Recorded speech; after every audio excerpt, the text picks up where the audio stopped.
Are some of our ills in the UP due to our cultural practices? Yes, I believe so, as the example above illustrates.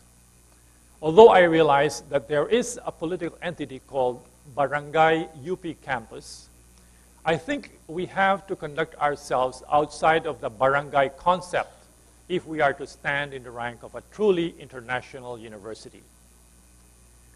I have been in many gatherings where social scientists keep expounding on and praising our cultural heritage, whether good or bad. I am not very popular when I distinguish between the two and state publicly that it is one of the tasks of an institution of higher learning like the UP to be an agent of change, to improve or change some of our not so desirable cultural practices. I'm heartened when I hear of some striking examples that can serve as models. Very recently, I read of the arrest of one of the sons of Mayor Lim of Manila. Apparently, the son had been arrested along with 2 other men in a drug dealing case. When asked what he would do, the good mayor effectively said that his son was to be treated like others in the same circumstance. If there was evidence for wrongdoing, he should be meted the appropriate penalty. The father was not even going to provide the allegedly erring son with a lawyer. Many would find Mayor Lim's decision to be anti-cultural, anti-family, and other things besides. But in my books, he was doing the right thing. Do not follow family or cultural tradition where there is a violation of law or common decency. A dictum for which Mayor Lim is credited is that the law applies to all or it applies to none. This is the epitome of consistency in governance. The law must be applied equally, whether to the poor or to the rich, whether unrelated or related by family, acquaintance, or origin. Fairness in governance is not negotiable. It is in making exceptions and showing our students as much that we truly fail them. Motivation. Be always driven. As I was driving to work recently at a stoplight, I came up to a new SUV that did not yet have a license plate, but had a small sign in place that read, "Always driven, Toyota Marikina." But how does one motivate oneself and others to move forward continually? This is admittedly a real challenge for many. For myself, I think the key has been to have a vision or a goal where one wishes to go. I can categorically say that that goal was not to amass wealth, although I have no aversion for money. I can also say that I was not after fame. Let me share with you a quotation sent to me by a high school classmate, Edgardo D, who during his last years before he passed away found time to send his friends text messages. One of the ones I remember, which fits into this part of my talk, goes as follows. Never get tired of giving your best. In the race towards excellence, there is no finish line and there is no age limit. Go ahead, be God's leader of goodness and love. Good leaders are like that Fortuner from Toyota Marikina, always driven. Should we not take extra effort in our recruitment of faculty and future leaders to look for people who are highly motivated? I believe this is very important. This is a very important criterion to follow in the coming century. And the question might be asked, how can one maintain that drive? There may be different answers to this, but I like the following dictum. Nothing succeeds better than success. If we give the young a challenge and promise opportunity, in all likelihood, they will deliver. Early in my talk, I mentioned having gone to Australia with 13 of our young graduate students. They had been challenged to perform well, and they did. winning honors and recognition for the UP, the MSI, and the Philippines. In fact, they have been so successful that virtually all of them will now be going to the United States in July for the 11th International Coral Reef Symposium to present papers on their research work at no expense to the university. That is motivation. To conclude this section of my lecture, let me share with you a quotation from Confucius to balance the earlier spiritual nosegay that my high school classmate passed on to me. He who wishes to secure the good of others has already secured his own. Leaders, go only for the best and not one's friends. There is a need to invest in true leaders, wherever they may come from. We need not just good leaders, we need really excellent leaders if this university and this country are to move forward in a challenging world. The need applies at all levels of governance, starting at the department level. Indeed, that is where the real action is in this university. So, individual faculty members must take the challenge of choosing a proper department head or institute director more seriously than they normally do.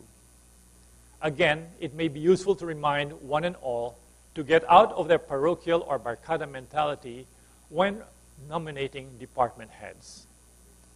Fuzzy-thinking people have no place as administrators. Glib talkers who use non-sequitur arguments are a disgrace to this university. Be prepared to go out of your individual comfort zones when choosing a leader. Support a candidate who shows real promise and can lead the unit to greater heights. People who are permissive of dishonesty or in shortchanging the university are to be weeded out. A good leader must not tolerate mediocrity, even in the guise of being charitable. There is no place for compassion or incompetence or stupidity in an academic center of excellence. The future. This is the last part of my talk. Do not take the future for granted. In the face of global change, it cannot be business as usual. I wonder if those of you who are listening to me speaking might be thinking that with what you have heard me say, it is no great accomplishment to go farther and higher in achievement than your speaker. I would like to hope that it will be so.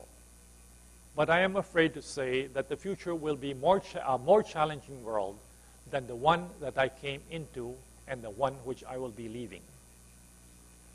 As mentioned in the introduction, we are beset by global change in a big way, and our natural systems will collapse one by one unless we take preventive action soon.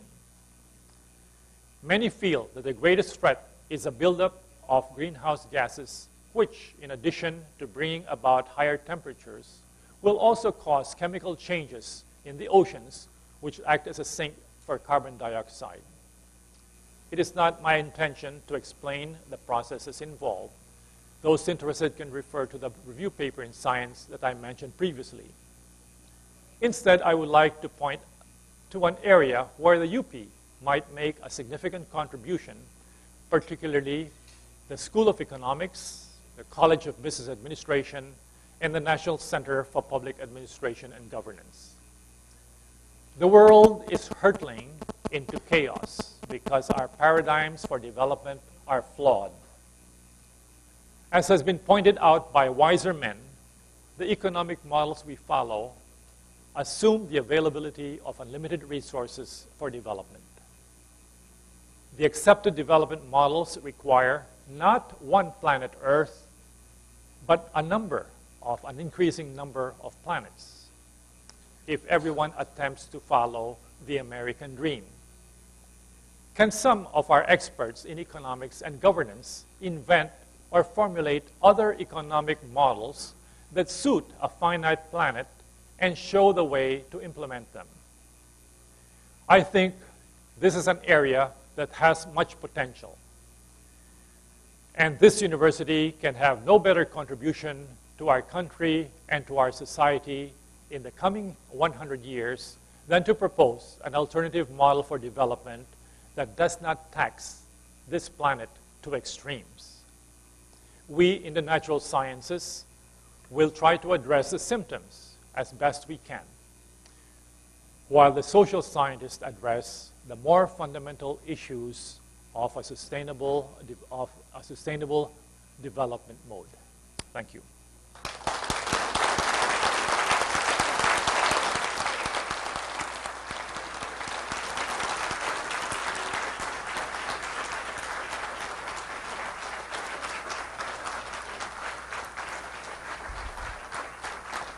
Thank you very much. Thank you, Dr. Gomez. Our lecturer is now ready for questions from the audience here in NISMED as well as those in the other campuses. Since we have very limited time, kindly keep your questions brief and direct to the point. We will entertain the first question from our audience here in Diliman. Please raise your hand, and when you are recognized, please proceed to the nearest microphone, state your name, your college, and then your question. Good afternoon, everyone. I'm Sol Hidalgo. I'm actually a faculty of the UP Open University, but I found myself here in Diliman, so that's why I'm here. I would like to ask Dr. Gomez, you mentioned something earlier about ersatz, and ersatz knowledge, is that? Did you measure it as part of a newspaper article, if I remember correctly? That was from a quotation from the column of Raul Pangalangan. Yeah. Could you, because I have read another article about ersatz learning, insincere or learning or something like, for example, coral reef for dummies. You tend to, show other people that you know something, but actually you don't. You don't understand the essence of it. And I feel that our education system, and partly here in the university, we are still, perpetuating ersatz learning and not learning for understanding. I would like to hear your comments on that. Part of my talk was precisely to try to get that across, that we need to have more profound scholarship in our learning system. We tend to be too superficial. We do not often get down to the foundation, the whys and the wherefores, for example, of scientific processes. So my call, in part, is for everybody, particularly our faculty, to be a bit more, shall I say, profound, deeper, serious, more scholarly, rather than being too focused on quick fixes and sort of short answers that will get you by for the moment, but rather get down to the depths and come up with real solutions. I think that's what I meant in that section of the presentation. Thank you, sir. Good afternoon, everyone. Dr. Gomez, let me preface my question with a very simple statement. I'm Dr. Celia Bulan from the Department of Speech and Theater. I teach COM3. I teach organizational communication, intercultural communication, and research on the master's level, but specifically qualitative research. In my doctoral